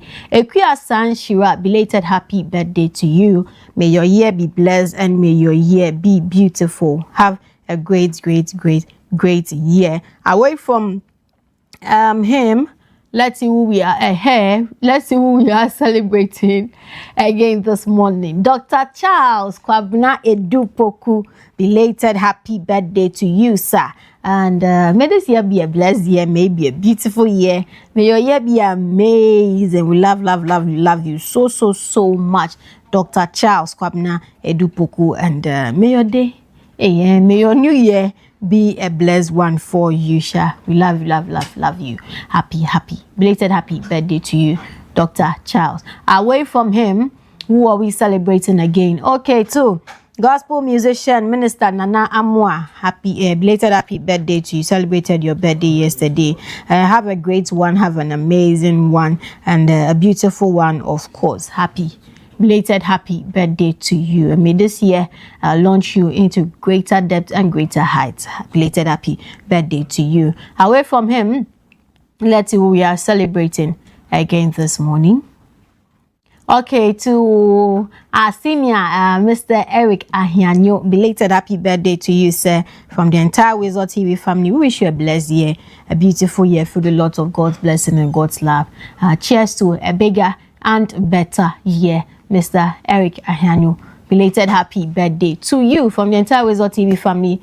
Wish you a blessed one. Away from him, do we still have some more belated birthdays? Okay, so to our list of celebrants for today, a special happy birthday going out to Mr. Perez Mitansaki. You are the head of HR at DVLA. Happy birthday to you. You are your baba. You have a sekele. Afi shole moke jo moke. Ni papa fe no osolio ha no obi ofe. Afi no lebine. Happy birthday to you, Perez Mitansaki, head of HR at DVLA. Away from him, let's see who we are celebrating again this morning. To the ever amazing. Did I say ever amazing? Okay, ever amazing sometimes. Ever stubborn. And a mixture of a lot of things. Promise and fail. Liar boy and things. But on the flip side, he's a very amazing guy. Seth Aqua with the NEIP. Happy birthday to you both. I love you so much. And yeah, may this year be a blessed one for you. Maybe a blessed year, maybe a great year, maybe a beautiful year for you. And I wish you the very best that life has got to offer. This year, I pray that you will change your bad character, that you will take on a good character. All the promise and fail characters, you will stop in Jesus' name. Amen. Moving on from him, let's see who we are celebrating again. Hajia Shahada to Al Hassan of the Ghana Railway Authority. Happy birthday to you, ma'am. Have a blessed year, have a beautiful year. May Allah bless this new year for you, and may all your wishes come to pass in this year and beyond. Happy birthday, and this coming from me to you, a special one. Yeah, I love you so much, and may your year be blessed. Away from here, let's see who we are celebrating again this morning. Paul Nyamado, it's your birthday today. Happy birthday to you, Paul Nyamado. Have a blessed year. Have an amazing one. Away from Paul, who are we celebrating again this morning? Okay, to the El Presidente, farmman Francis Osewusu. Happy birthday to you, presidential photographer here, and from the entire WoezorTV family. Wish you a blessed year, a beautiful year, an amazing year. May your year be blessed, may your year be beautiful, and maybe an amazing one for you. Happy birthday to you, Francis or Say Wusu. However, from Francis, do we still have some more celebrants? Okay, so that will be it this morning on 4 birthdays on the WoezorTV Breakfast Cafe. Please do well to keep your wishes coming in to our WhatsApp number 055-269-7939. Let's have your wishes 3 p.m. the day before your birthday so we can share with you and your loved ones on your special day. Randy Haji is on standby for the newspaper review. Over to you, Randy. All right, now thank you so much. It's time we head to the dashboard and take a look at what the papers are reporting this morning. Of course, it's expected to see here on the front page of the Daily Graphic. The big one here says emergency service suspension. CAF doctors, nurses lay down tools in solidarity with CEO. That's what's happening at the Komfanoche Teaching Hospital. 1 dead, 2 injured after Accra building collapse. That's a story on page 13 of the newspaper as we brought to you earlier. Graphic Business says President Mahama rings London bell as GSE hits World Top 2, and also Ghana's World Cup golden ticket spark sponsorship rush. Bank of Ghana mops up 11.29 billion Ghana cedis to shield city, but economists warn of structural weaknesses. A conversation we should be having within this week. Ghanaian Times also says North Industrial Area building collapse. 1 dead, 3 rescued. Vice President calls for enforcement of regulations. Page 12 of the paper has details of the story. And also government targets 30 million trees in 2026 after exceeding 2025 goal. Daily Times, Western North Regional Minister leads a tree planting drive to mark World Environment Day. The Custodian says Finance Agric Ministries in fierce battle over 1.6 billion Ghana cedis ministry cash. And also Friends of Eric Opoku marks his 56th birthday with donation. All right, the new crusading guide, Cocoa Farmers was reached Baumia as Minority presents report. Interesting times ahead. And then Coker's experience remains vital to NPP's fortunes in Ashanti region. Former Bekwai MP says Daily Guide, CRI backs ID checks for porn sites. That's a story on page 3 of the paper. Atoforsi named best performing minister. 2 dead, several injured in Aveno building collapse. The Supreme newspaper says Ama Kofi Bua crowned Ghana's best performing minister for 2026.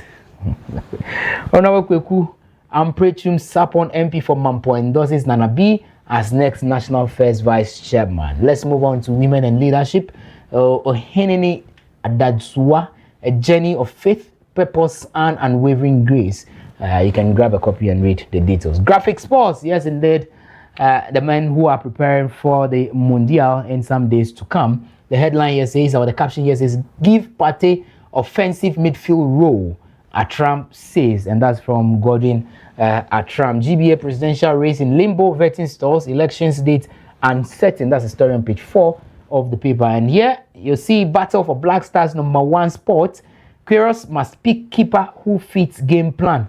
There you have Atizigi and our very own Benjamin Asari. Let's see how it pans out in the coming days as well. And that is it with the WoezorTV newspaper review segment. Now is up next to give us the full details of this. Now, thank you so much, Randy.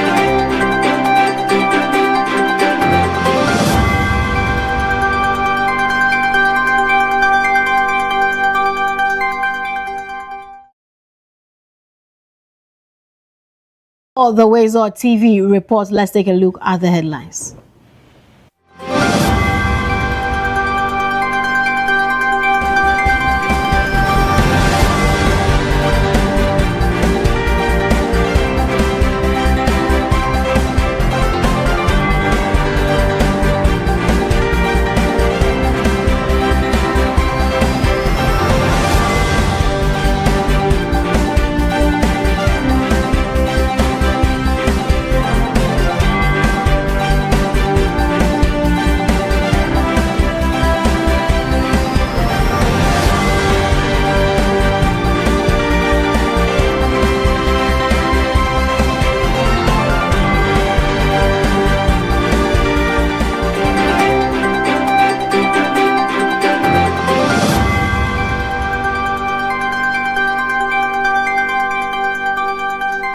Now let's get into the news. President John Dramani Mahama has continued his state visits to Belarus with a strategic tour of the country's agro-industrial sector as Ghana seeks partnerships to strengthen food security and modernize agriculture.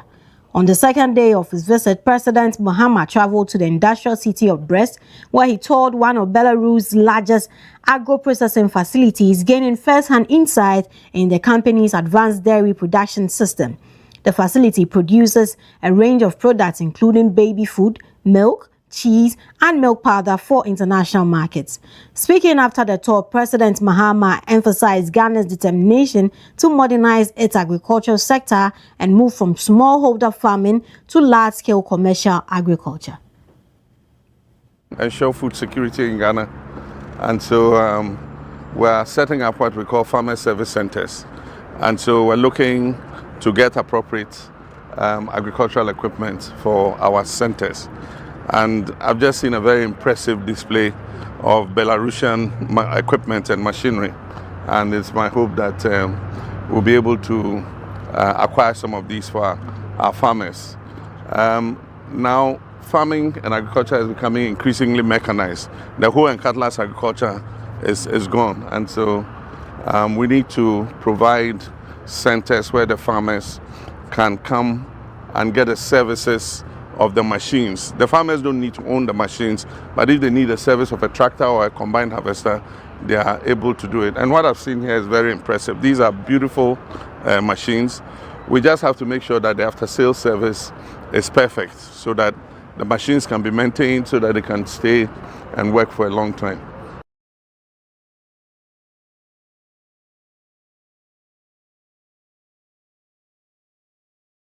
And still on the president, he has paid tribute to heroic defenders of the Brest Hero Fortress in Belarus, laying a wreath at the historic World War II memorial during his visit to the country. The president toured the fortress alongside Belarusian officials and members of the Ghanaian delegation, where he was briefed on the site's significance in resisting the 1941 Nazi invasion. President Mahama described the courage and resilience of the Belarusian people as an inspiration, noting that the same spirit has driven the country's industrial and economic development.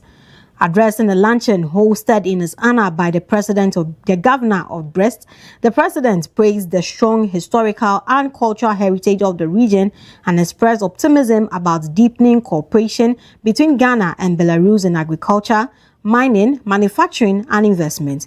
He also extended an invitation to Belarusian businesses to explore opportunities in Ghana as both nations seek to strengthen bilateral ties.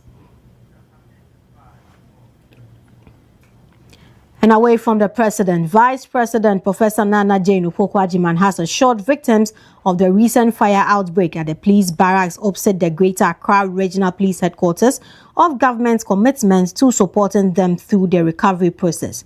The vice president visited the scene of the incident in Accra Central, where she received a briefing from the Minister for the Interior, Muntaka Mohammed Mubarak.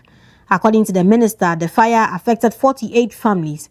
While some victims have sought refuge with relatives, temporary accommodation and immediate relief have been arranged for those still displaced. Addressing residents and officials at the scene, Professor Nana Opoku-Agyeman expressed gratitude that no lives were lost despite the scale of the disaster. And definitely, when we wake up in the morning, that's not what we expect to see. But this has happened. I know that this is not the time to ask any questions because we know that people have lost their property, and I believe that a few children have been traumatized, and they are very, very important for all of us. So there are so many things that are happening, but we also need to go back at times like these to ask ourselves, what were the steps that led us here, and what can we do about them? But this is also the time to thank the regional minister, to thank the Member of Parliament, the police, the fire service, all of you who have done a yeoman's job to bring us here, and especially for saving the potential victims. I'm very happy to note that we have not lost a life. And going forward, I think you asked that question. First, we need to examine this. What is the state of this building? Who did what? We need to examine all of them. because we'll need them going forward, so we don't repeat the situation. There are times when rules don't seem to make a lot of sense because nobody wants to be restricted. We all want our freedom, but the freedom should not come at the cost of anybody's life.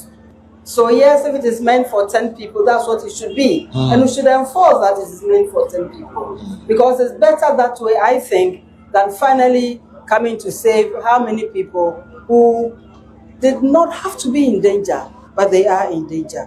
When we talk about resetting, it's all part of it. We need to rethink the way we've been doing things and try to do things differently and make them more effective.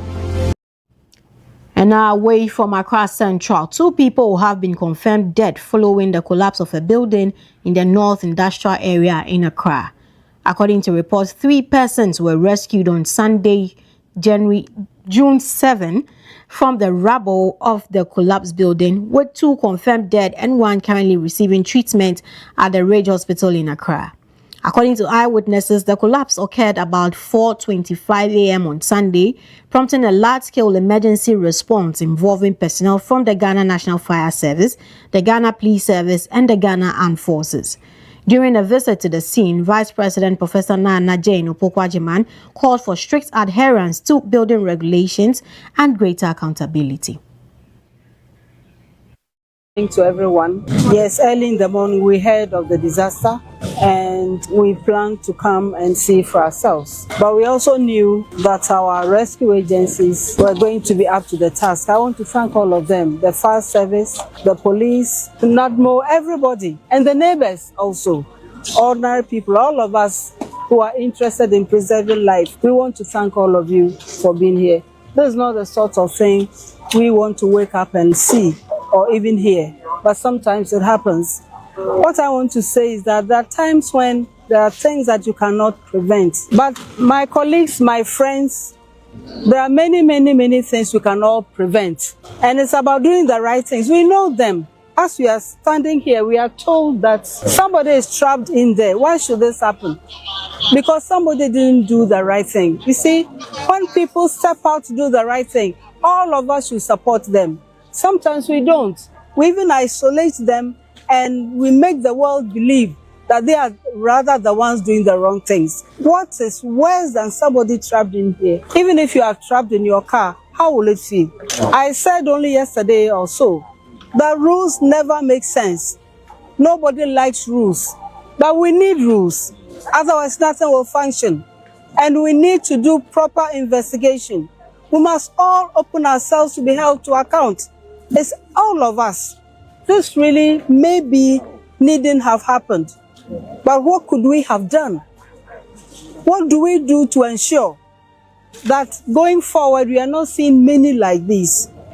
We all know the right things to do. Let us make them possible. That's all I want to say now. I want to plead with all of us to abide by the rules of citing property, of citing even our own houses. We know the place is prone to flooding. We know that this is a waterway. Let's not invite unnecessary tragedy. I want to thank you again.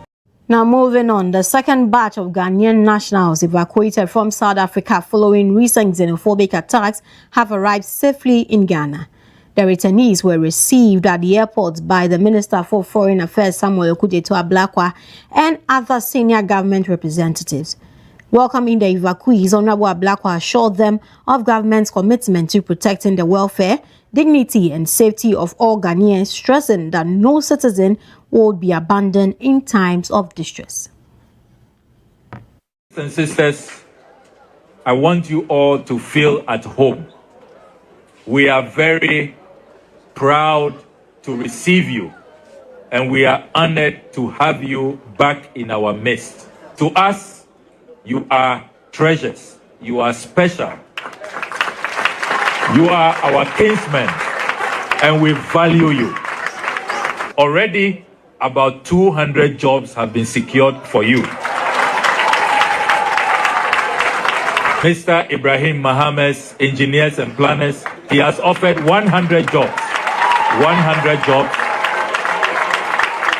Airtel, Tigo, and Telecel, they have also reached out that they have some jobs to offer. And there are many other CEOs calling. President Mahama has said that he will not abandon you, he will not forsake you. And that is why he instructed me to petition the African Union. And at the next African Union media coordinating meeting, President Mahama is going to make a very strong case for you so that you will be compensated, so that justice. Now, the Ghana Revenue Authority has begun expanding the rollout of the Integrated Tax Administration System, ITAS, as part of efforts to modernize tax administration and improve services for taxpayers. The authority says the digital platform will provide businesses with a single point of access to tax services, improve efficiency, and strengthen revenue mobilization, while assuring taxpayers that the new system does not introduce any additional taxes. That's more this report. Revenue Authority has engaged key stakeholders on the implementation of its integrated tax administration system, known as ITAS, as part of effort to modernize tax administration and improve service delivery. The digital platform, which was launched earlier this year on a pilot basis, is now being expanded to cover more taxpayers within the Greater Accra region. According to the GRA, the system is designed to simplify interactions between taxpayers and the authority by bringing various tax services onto a single digital platform. ITAS, as the word implies, integrated, is a platform that is going to ensure that for you as businesses, you have one point of engagement with GRA. This is what we mean integrated. So ITAS is going to integrate with other systems of GRA to ensure that particularly the taxes that we pay, PE, VAT, CIT, and all the other taxes are in one place. And that affords us the opportunity as businesses to be efficient in how you deal with GRA. The Commissioner General also assures stakeholders that the authority will provide adequate support throughout the transition to ensure businesses of all sizes can adapt to the new system. To all of you and through you, we want to give the commitment and assurance. No business will be left behind by the move and the migration into ITAS. We are building the support together. We'll provide the guidance, we'll provide assistance around the transition in a precise manner so that each and every business will understand according to their scale and point of need. That way, we'll carry each other together on the journey to make ITAS work for us. GRA says ITAS will also integrate with existing tax and customs systems to improve efficiency, reduce duplication, and enhance compliance management. The authority further assured businesses that the new platform does not introduce any additional taxes or hidden charges, but it is intended to make tax administration simpler, faster, and more transparent. The Commissioner General is encouraging taxpayers to actively participate in the rollout process and provide feedback to help improve the system as implementation progresses. Reporting for WoezorTV, Belinda Anankwanza. And away from GRA, the Accra Metropolitan Assembly has stepped up efforts to enforce the National Sanitation Day exercise, finding traders who fail to suspend business activities and participate in the monthly cleanup campaign. The move comes amid growing concerns over poor sanitation and choked drains in the capital, which authorities say continue to contribute significantly during the rainy season. The Metropolitan Assembly has intensified enforcement of the National Sanitation Day exercise, sanctioning traders who defy directives to suspend business and participate in the monthly cleanup campaign. The exercise, observed on the first Saturday of every month, is aimed at improving environmental sanitation, reducing public health risk, and clearing choked drains that contribute to flooding, especially during the rainy season. During inspections across parts of the Central Business District, Assembly officials observed that while some traders participated in the cleanup, others continued trading despite repeated announcements and prior notice to halt commercial activities. As a result, a number of traders found operating during the exercise were fined for non-compliance as the Assembly moved to enforce its sanitation regulations. The exercise focused on distilling drains, removing refuse, and clearing trading areas of waste. Mayor of Accra, Michael Pakpo Alote stressed the need for greater public participation, noting that maintaining a clean city requires collective responsibility from residents, traders, and business. Why would you bola? Begu got to wear a chuno. A bit treat you to say, what go we are there? No go pot. I find you. If find out that I went to me to ya. We will come maybe 6 months and not 3 months. I know judge, description. Another thing is to say, what be who be a other ball who be a in ya? I'll bet Chinabano. We have who to me got Chini say. Not to the Bomania who said, or Wahana or Wahan. Opa, I bet you, and the power could be a bit like one another the amount. It is only a Jumaya, what now for way at Woso as a form of work. The Assembly says it will continue to enforce sanitation bylaws and directives during future cleanup exercises, warning that indiscriminate waste disposal and choked drains remain major contributors to flooding and environmental health concerns in the capital. For WoezorTV, Ellen from Pong. Time now for some international news.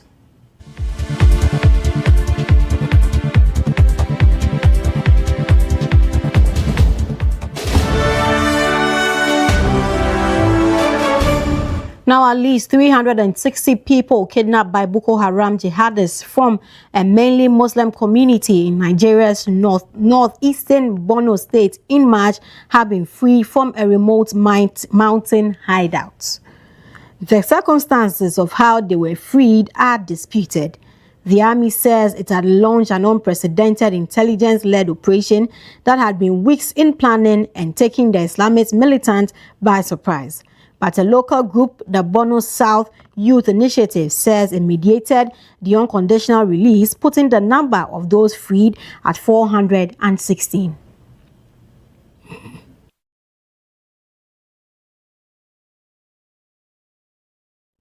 Now this brings us to the end of the WoezorTV report. Many thanks for staying with us. I am Karen Na Oyu Kwoti.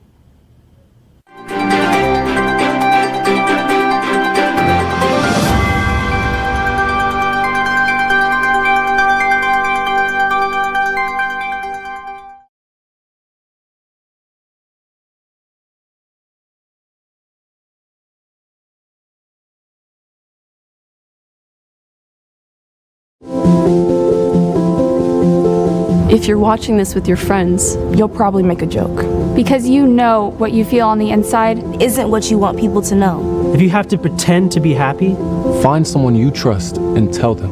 If you get mad at things and you don't know why, or have thoughts about hurting yourself, find someone you trust and tell them. You are never alone when you share. Seriously, people care about you. It's okay to not understand what you're feeling. And it's easy to think that you're all alone. But you don't have to be. You're never alone when you share. Don't be ashamed to tell someone you trust what you're feeling. You're not alone. You are not alone. Find someone you trust and tell them. Tell a parent. Tell a teacher. Tell a brother or sister. Or just tell a friend. You haven't done anything wrong. Talk to someone. Talk to someone. It's how things get better.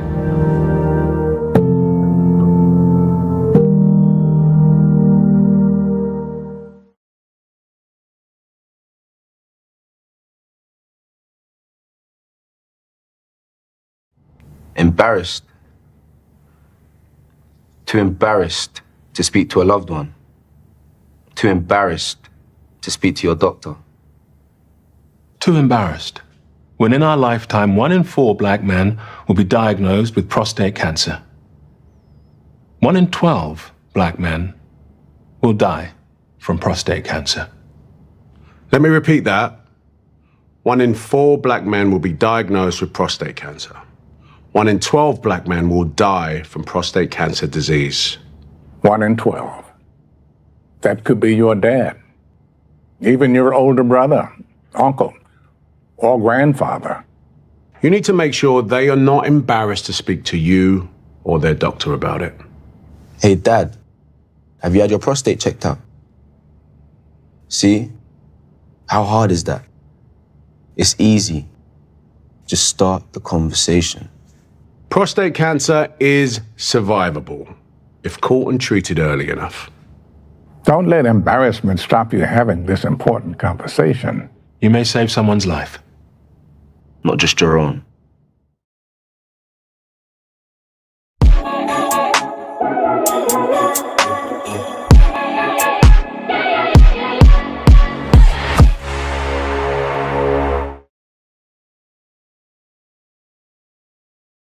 Welcome back for sports updates on the Breakfast Cafe. My name is Godfred Abuafo. Let's start from Parliament. You know, the Democracy Cup that has been ongoing because English Premier League side Sunderland AFC have strengthened ties with Ghana after club owner and chairman Kerry Louise Dreyfus led a delegation to call on the Speaker of Parliament, Alban Sumana Kingsford Bagbin. Now, the visit follows Speaker Bagbin's earlier trip to the club's headquarters in the United Kingdom as part of the annual Democracy Cup initiative. Now, Mr. Louise Dreyfus highlighted Sunderland's long-standing connection with Ghana, recalling former players such as Asamoah Gyan, Sule Muntari, and John Mensah, and stressed the need to institutionalize the relationship for mutual benefit. Speaker Alban Bagbin welcomed the delegation, describing the engagement as one that extends beyond football into broader economic and business cooperation,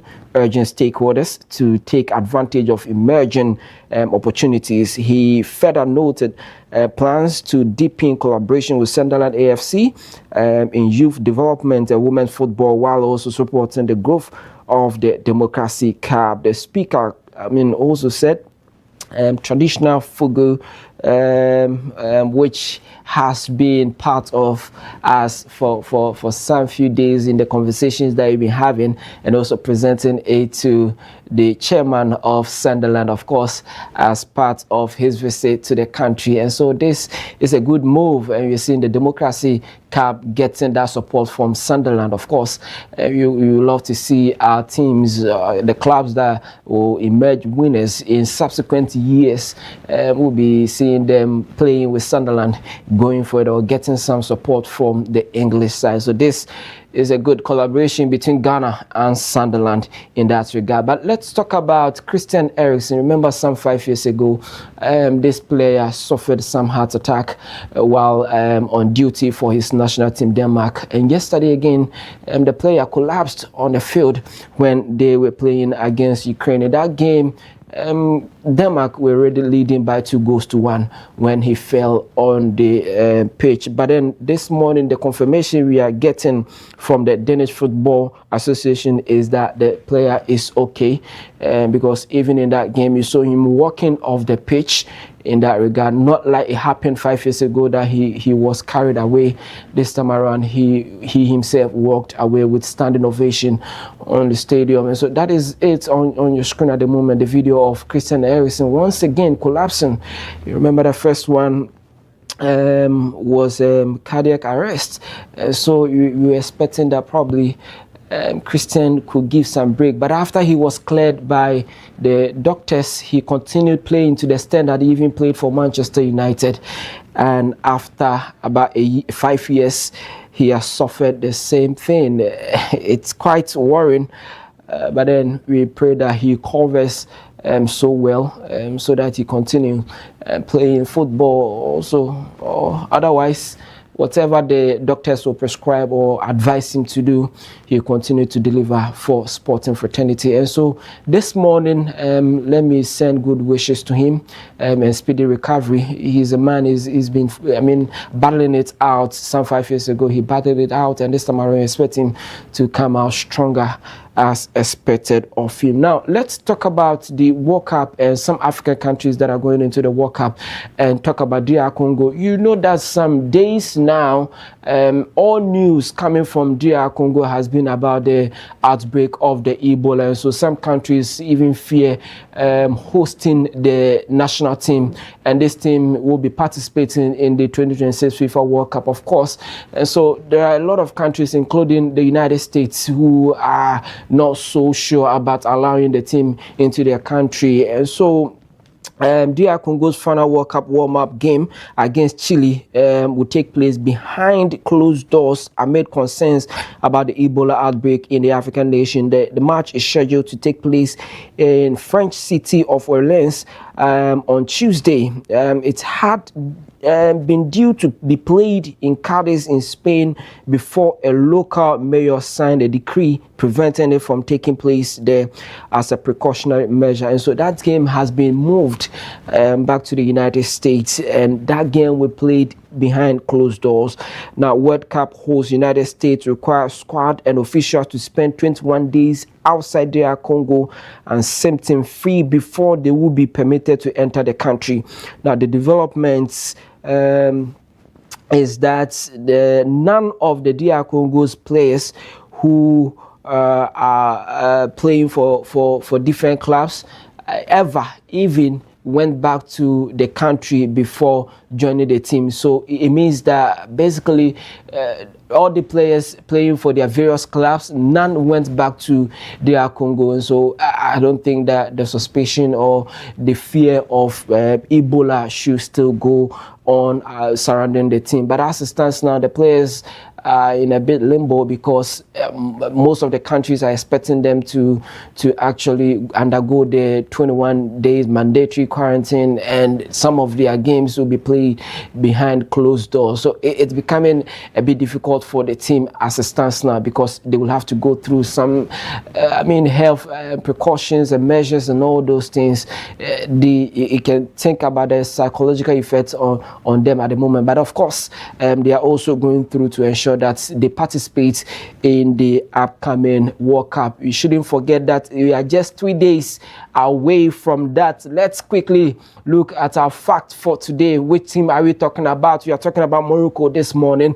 In fact, Morocco became the first African nation to reach the FIFA World Cup semi-final when they achieved the feat at the 2022 tournament in Qatar. The Al Lions also became the first Arab nation to reach a World Cup semi-final. Now, the Morocco's best World Cup finish is 4th place achieved at the 2022 FIFA World Cup. Morocco made their World Cup debut at the 1970 FIFA World Cup in Mexico.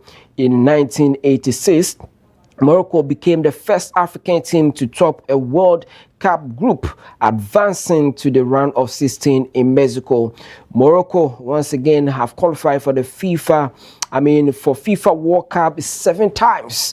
So in 1970, 1986, 1994, 1998, 2018, 2022, and 2026. So 7 times they have qualified for FIFA World Cup. Morocco's all-time World Cup record stands at 23 matches played, 15 wins, 11 draws, and 7 losses.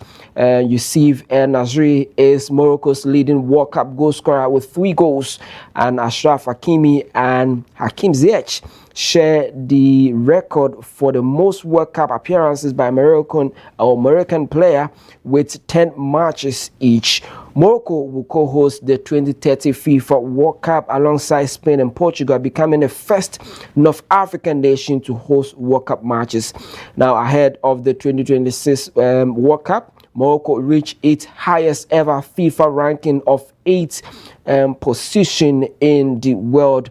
One of Morocco's most famous World Cup moments came in 2022 when they defeated Spain on penalties in the round of 16 and then beat Portugal 1-0 in the quarterfinals to make a history. And that is the game on your screen at the moment. That's 1 goal that was scored in a first half, took them through to the semifinals, beating Portugal in that game. So that is when Morocco reached their highest performance ever in the World Cup. Morocco in the 2026 World Cup will be in Group C with Brazil, Scotland, and Haiti. Morocco's group stage fixtures 18 June. They will play Brazil at New York, and then June 19, Morocco will play Scotland at Boston, and then 24th of June, Morocco will host Haiti in Atlanta. So that is it for Morocco and our World Cup fact for the day. My name is Godfred Amwafu Asante. I'll bring you entertainment this day.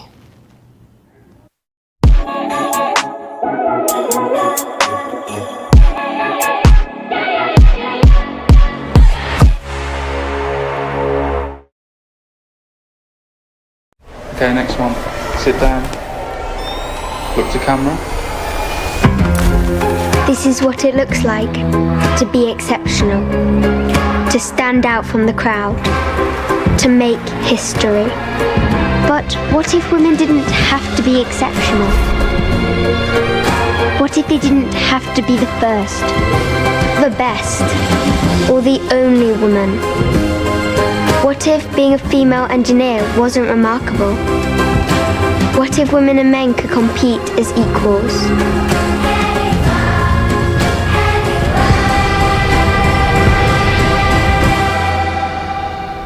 I don't want to make history. I don't want to be the only woman. I want to be one of many.